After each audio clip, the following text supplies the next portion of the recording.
but I want people to just be able to grow like plants, like flowers, water them with Sikhi, water them with the Guru stories and history. And I know loads of good organizations are doing that, but that's where this song comes from, in with the real pain that we don't want our culture to die out, our dharam to die out. We have to preserve what we can. And maybe it's because of my upbringing that I feel that. That's why I'm writing these songs. And I just want people to experience the richness of Sikhi, the richness of it. So it's Ganich Main Munda Sardaran da. And where I'm saying that, I'm saying I'm a son of Sardars. I'm not just talking about my parents or my grandparents or my ancestors, taking it all the way back. We're all the sons of Guru Gobind Singh Ji or Guru Nanak, because it started there.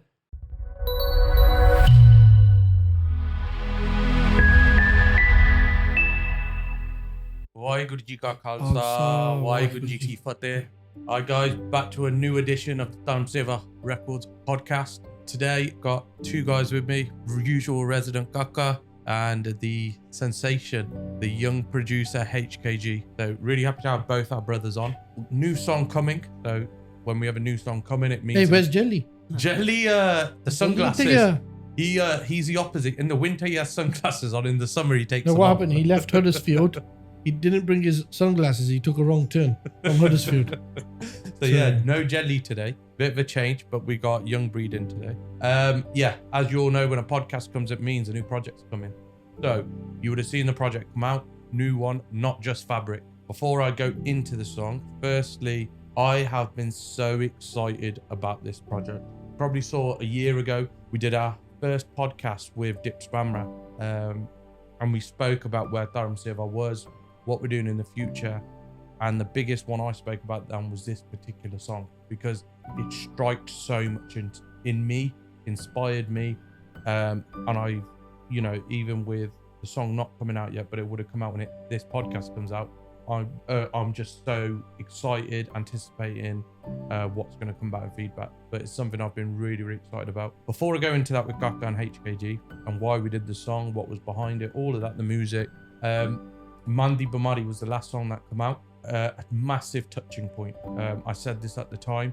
Mental health is not spoken about in two ways. In our community, just not spoken about in men's mental health as well. There's a massive stigma, and there's been some really good things come out. One, people have reached out, which was the biggest thing.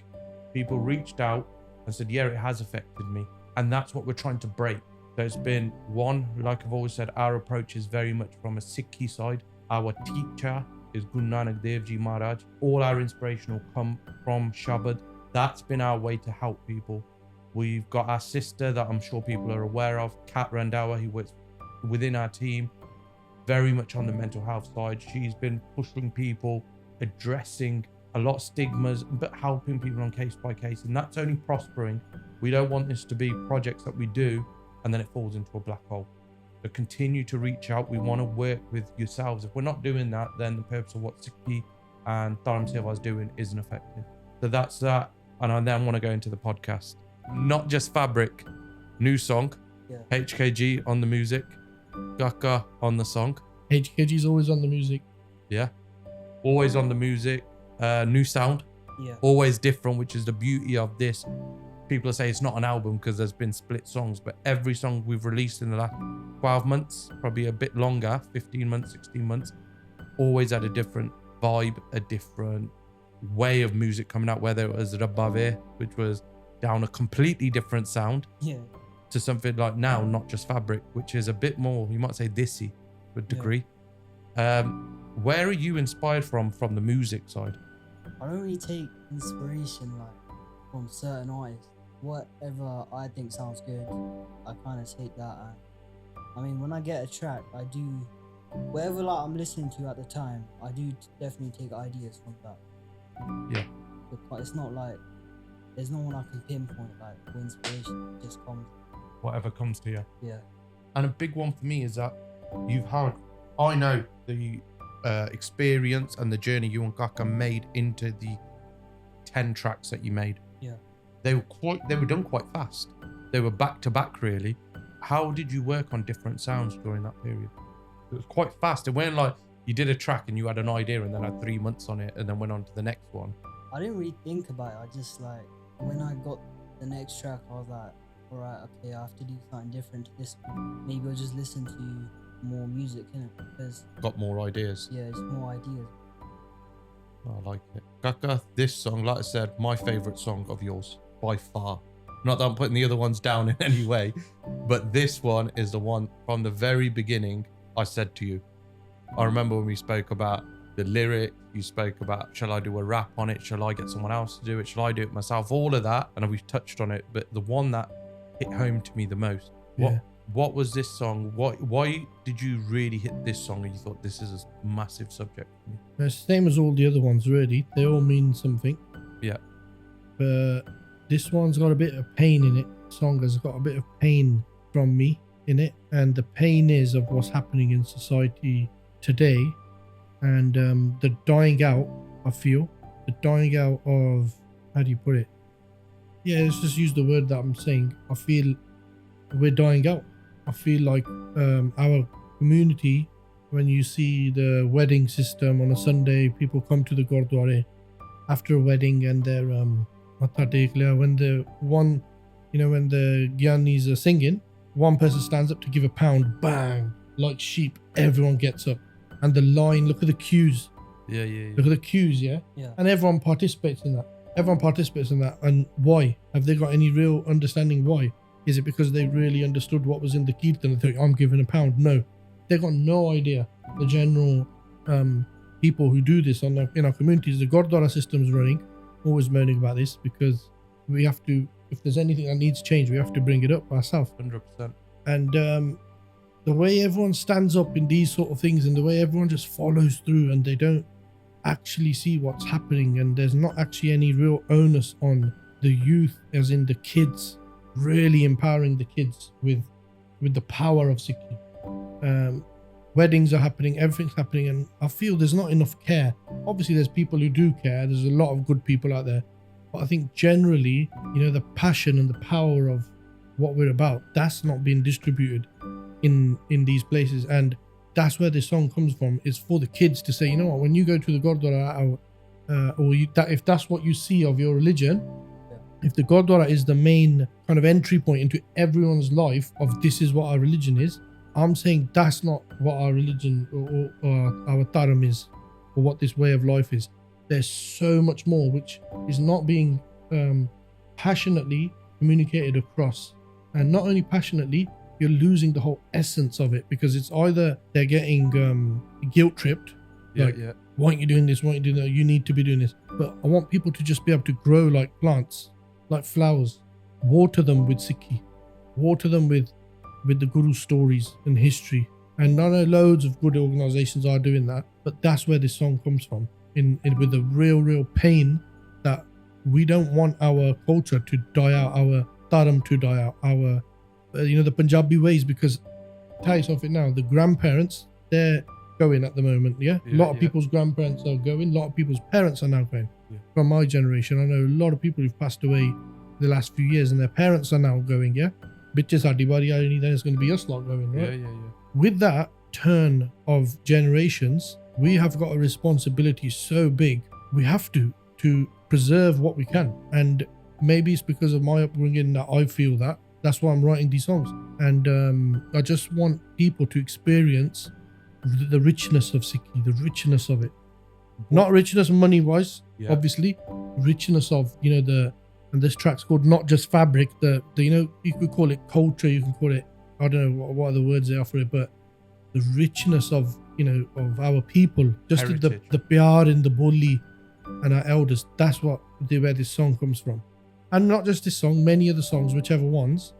I mean, but that's the real driving force behind it. You said one thing there that I go back to my childhood when you said what is being taught to the kids of this generation. Now, you fall into this 17 years of age, but I go back to my youth now. I've always touched upon, I'm going to use the right word. I'm not going to use one particular word.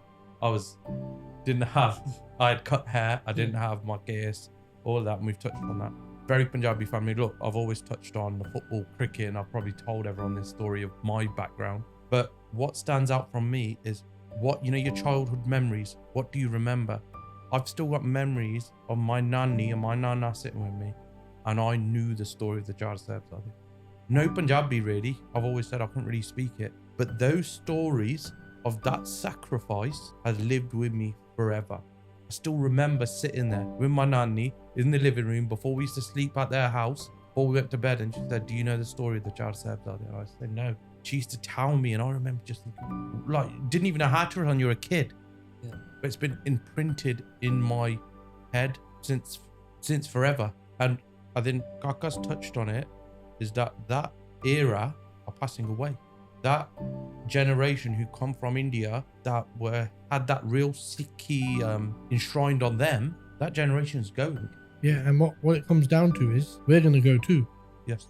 Yeah, so they're going, the other generations are going, and what meaningfully is it that I'm doing in my life? What is there meaningful that I'm doing in my life? Truly, what is there meaningful? Okay, you got your family, you got your friends, you got your work, you got all these things, and they keep us busy, they keep us distracted, and we keep chasing, everyone's chasing survival. Freaking interest rates are high, inflation's high, all you see is this news, everyone thinks I've got to make more money, and that's understandable, right?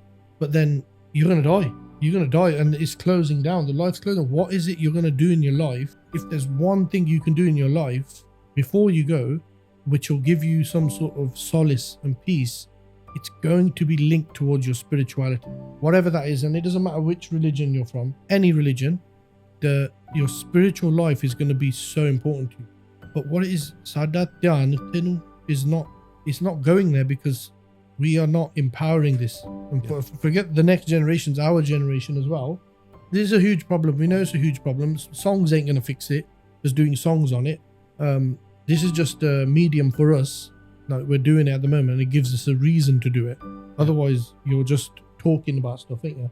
So the thing here is Jedi Sikhi Galaya.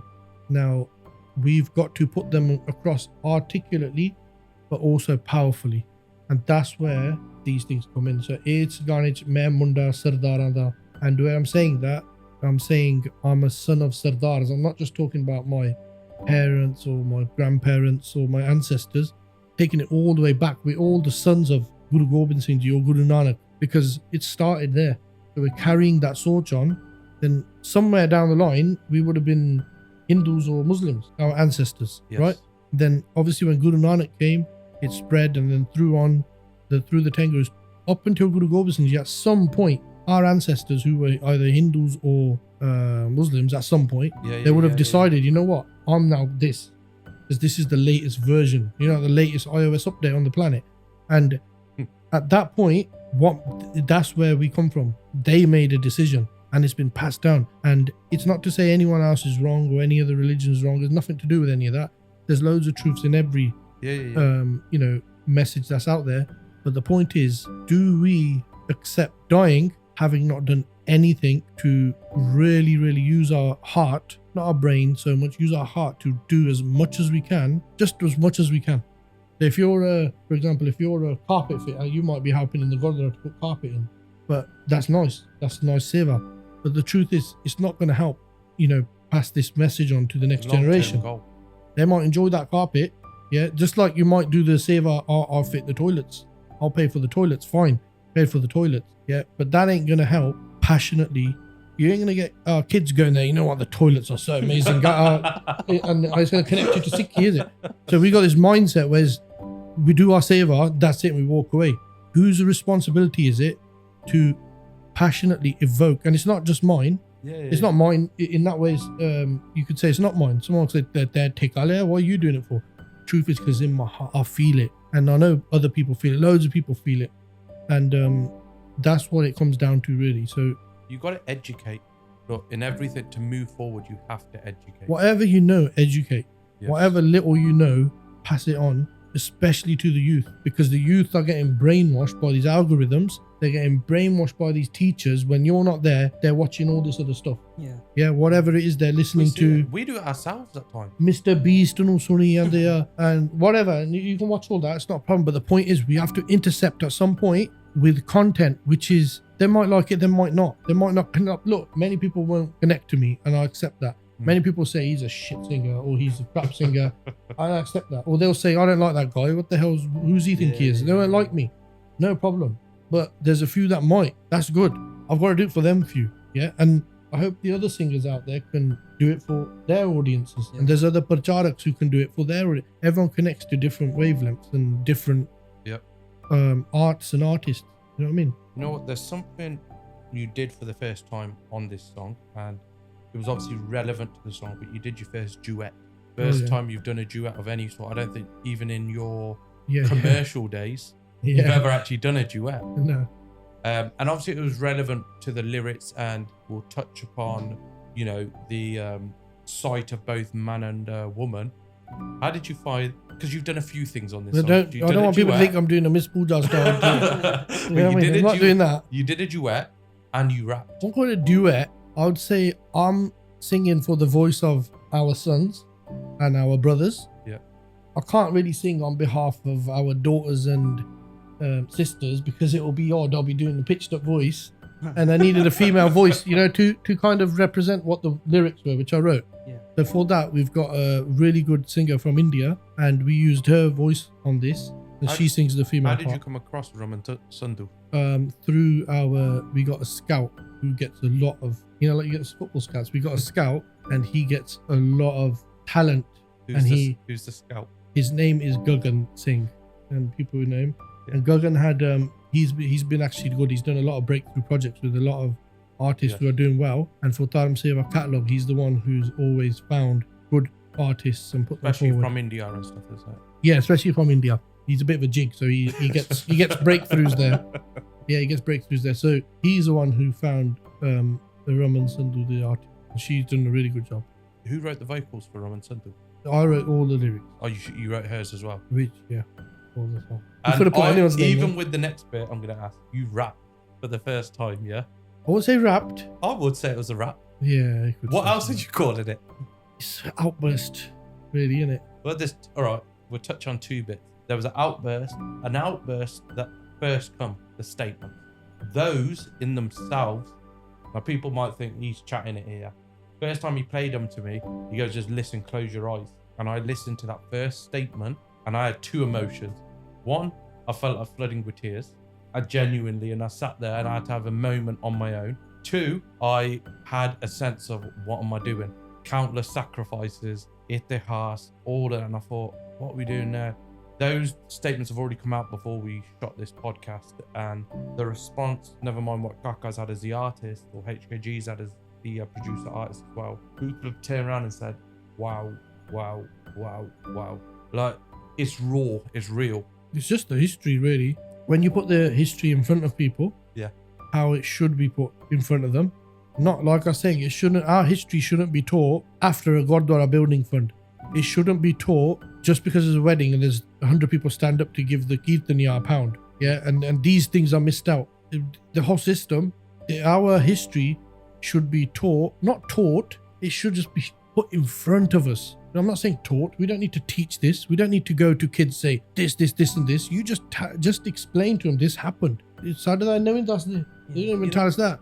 You know what? With our itihas though. Today I'm talking about. Agid that's this. Agid is very powerful. Yeah. And this is like I said about, these things. I had this with the Jar Sahibzade and the stories I did to kids. But I think people, especially in the modern day, we forget our history and how strong our history is with sacrifice, oppression, equality issues, all of that, and how righteous, outstanding, and how courageous, strong our Sikhi heritage is. And I said the reason I felt that when I listened to it for the first time, and others have listened to it, when you go into that state and you, like you said, all right, I'm just talking history, you're being humble. How do you get yourself into such a place that you're coming out with that? Because I know you didn't rehearse it when you went into studio. How do you get yourself into this state of, the truth is just going to come out?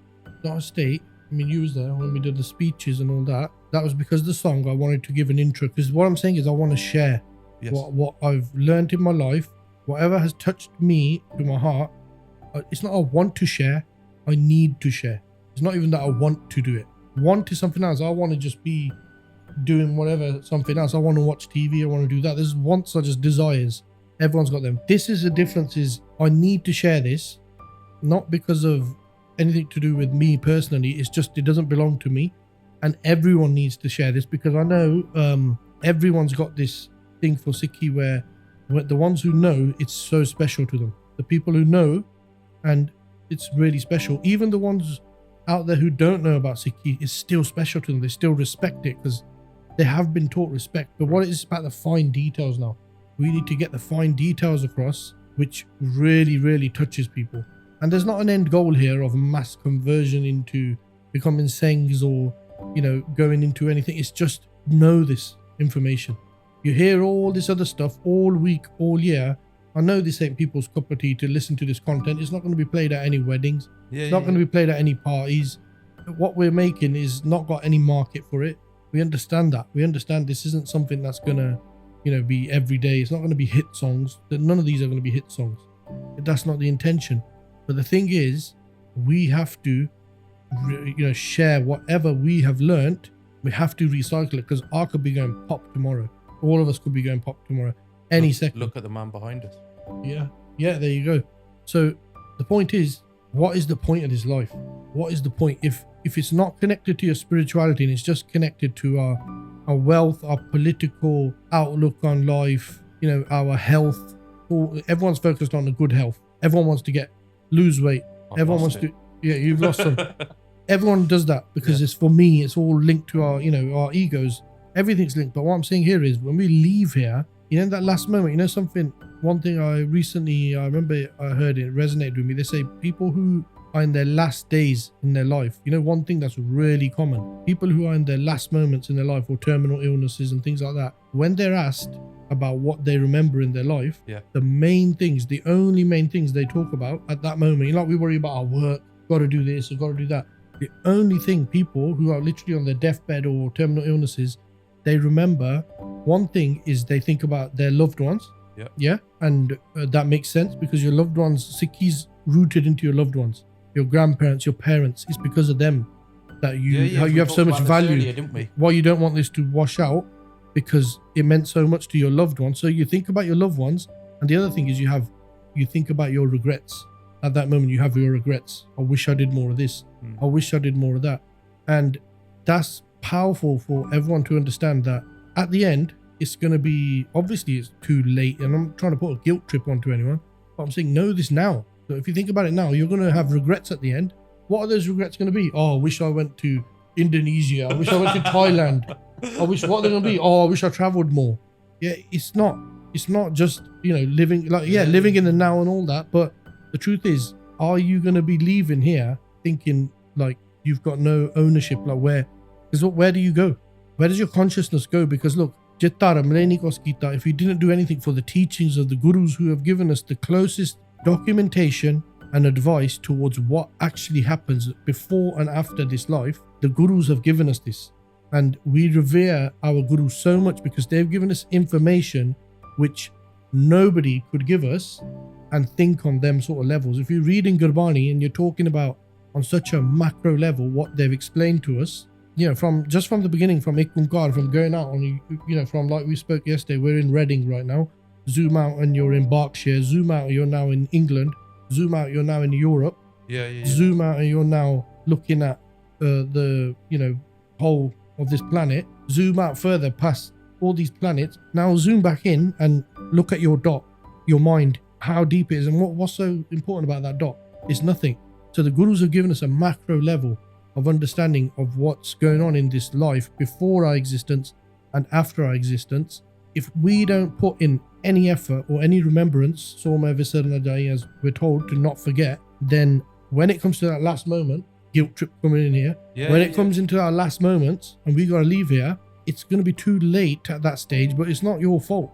It's the fault of our institutions or people like me who are not sharing enough passionately. It's people like me. So that's why we're making this song.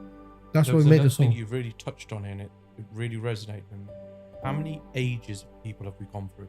Generations. What is still standing? Sikhi. Sikhi is standing. It's a mindset. Guru Nanak Dev Ji Maharaj is still the king of kings. What's important to say Their here, word is still king. Sorry. What's standing, when we say Sikhi, don't want people to think the Gurdwara, Harmandir Sahib, yeah. physical, that's standing, the Nishan Sahib, even the Roop, that's not the key part of what's standing. What's standing is the mindset of Sikh Shabad Sada Guru. You understand? Yeah, so it's very important we understand what is standing, and it's true, it's the mindset. The mindset is what it's all about. I'm going to play a little test here. We fall into the trap of regret, yeah? And people always say, Mera na aya, it should be this, it should be this. I'm going to put myself that I'm going to be the best. Meh. And I'm sure everyone's done this. And probably people, your name never lives on. The biggest sports stars get forgotten. You say to a guy now who's 5 years old, who's Pele?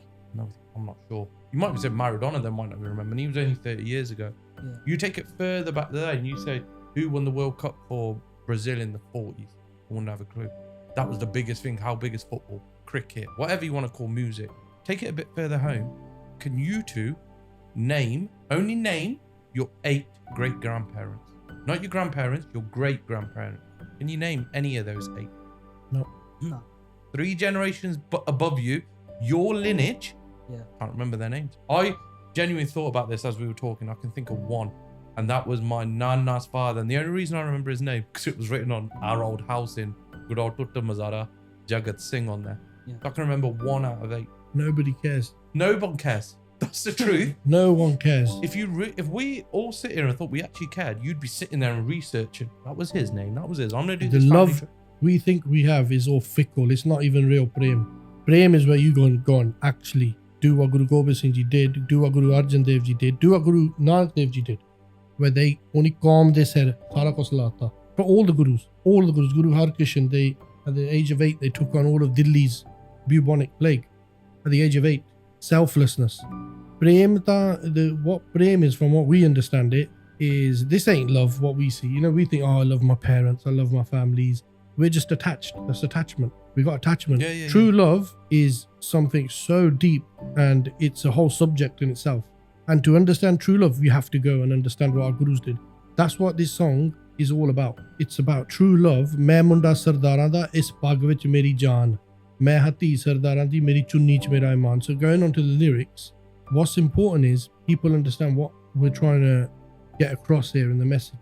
Yeah. You ain't gonna remember your great grandparents. You ain't gonna your kids ain't gonna remember hardly anything. They probably won't even remember our parents' names. Yeah. The truth is, they're gonna be speaking a different language. Yeah, some of them might. It's there's obviously different cases or whatever. The key thing here is in what we're writing here is where I'm saying yes, Bhagavich Miri Jan. I'm saying, you know what? This is my mission. This is what it should be for every single person who's wearing a bug on their head, that this is my mission, that I must preserve this. I must do what I can to just preserve this, pass the chain on to the next gen. Look, AI is coming in, all this stuff's happening. There's going to be robots walking around the streets in really a couple of years. We'll slap them up on that when we see them. But anyway, going back to the point, but what it is what's going to happen in the future, right, is going to be, where's this bug going to be, right? On Kinene now, there are a lot of them. I mean, I don't know figures. Come on, no one knows figures, no. But I'm assuming the figure is going down. No one's done a real research on this. It's not like we've got access in our GOM. It's not like we're so advanced compared to other societies that our GOM's done a massive market research and we can see the statistics that the bug is going up here. Our buggery's preservation is up here or it's down here. No one knows. And I'm just guessing, using common sense, that the figures are nosediving, in the preservation section. Because we know the Gurdwara or whatever's going on. I keep mentioning the Gurdwara because that's our real hub of preservation here.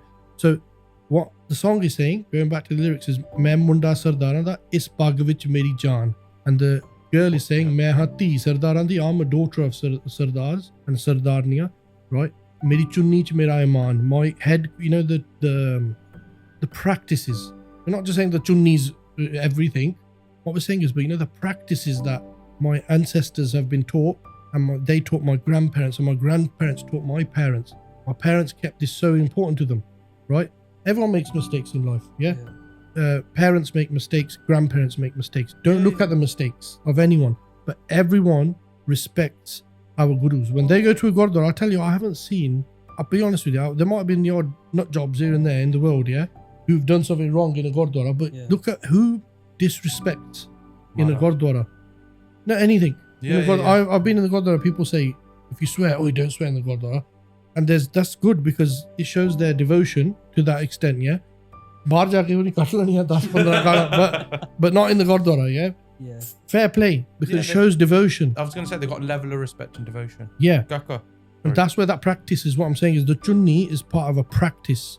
When you got that chunni on your head, you go into a code of conduct of respect. And there's depth behind these, so we should discuss them lyrics because that's the most important thing. So we are going to discuss them. This first half an hour or so is on really fast. Part 2, we're going to really delve into the song. One thing we will delve into massively, Gaka just touched on the first lines of both the male vocalist and female vocalist. And one thing he touched upon is the respect for the bug, the junni.